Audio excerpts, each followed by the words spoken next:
हाँ, न्यूज़ 18 की व्यूवर को जुले और नमस्कार। मैं मुरुब तंजीन लद्दाख से आज के टॉप हेडलाइंस के साथ। सबसे पहले बता दूं कि जो करगिल LHDC यानी लद्दाख ऑटोनॉमस हिल डेवलपमेंट काउंसिल के चेयरमैन डॉक्टर मोहम्मद जफ़र अखौन है, उन्होंने जो LG एडमिनिस्ट्रेशन पे सीरियस एलिगेशन लगाया है।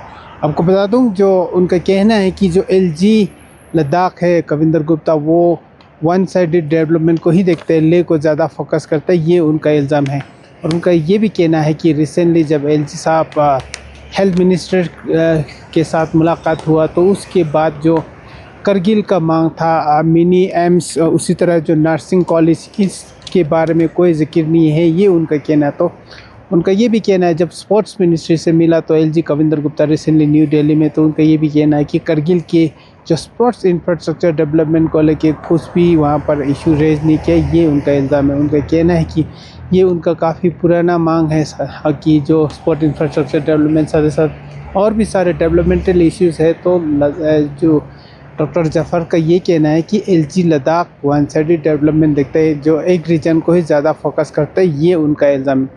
और साथ ही साथ उन्होंने ये भी कहा है कि जो इससे पहले जो LG थे डॉक्टर BD मिश्रा, उनका दोनों रीजन के बराबर से ध्यान रखते थे, ये उनका कहना। तो ये बहुत ही गंभीर जो एलिगेशन है LG एडमिनिस्ट्रेशन पे, जो कि करगिल को नेगलेक्ट किया हुआ जा रहा है, ये उनका कहना है। तो उन्होंने प्रेस रिलीज़ करके ये साफ बताया कि किस तरह से LG जो एडमिनिस्ट्रेशन है वो करगिल रीजन को नेगलेक्ट कर रहा है, ये उनका सीरियस एलिगेशन है।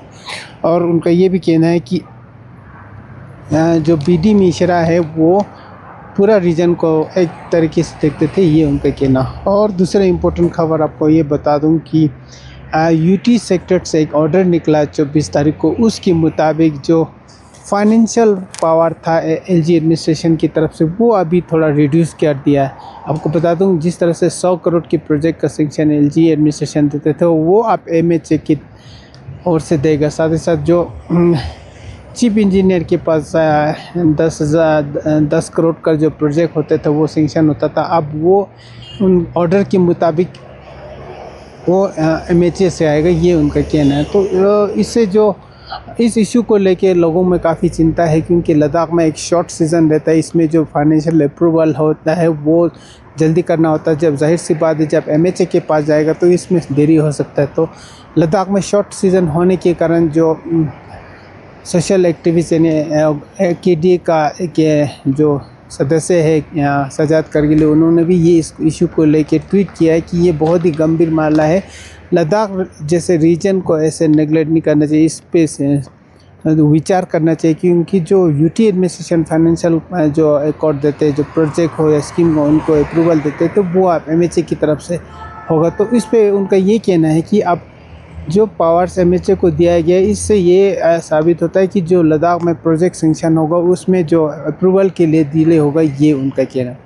और तीसरा इम्पोर्टेंट खबर जो 24 सितंबर की हिंसा को लेके, जिसमें जो 2 पॉलिटिकल लीडर है, फॉर्मर MLA नुब्रा दिलदन नमग्याल, उसी तरह जो फॉर्मर काउंसलर सासपोल कंस्टिट्यूंसी इस्माइल्ला दोजे नूरबू, इन दोनों का जो बेल है यहाँ पर डिस्ट्रिक्ट कोर्ट में रिजेक्ट किया गया। उसके बाद वो हाई कोर्ट में ले गया, जिनकी हाई कोर्ट में। तो आज जो उनका सुनवाई होगा, जिनकी केस की सुनवाई होगा, बेल को लेके इसकी जो सुनवाई आज जारी रहेगा। तो ये थे आज की 3 मुख्य समाचार।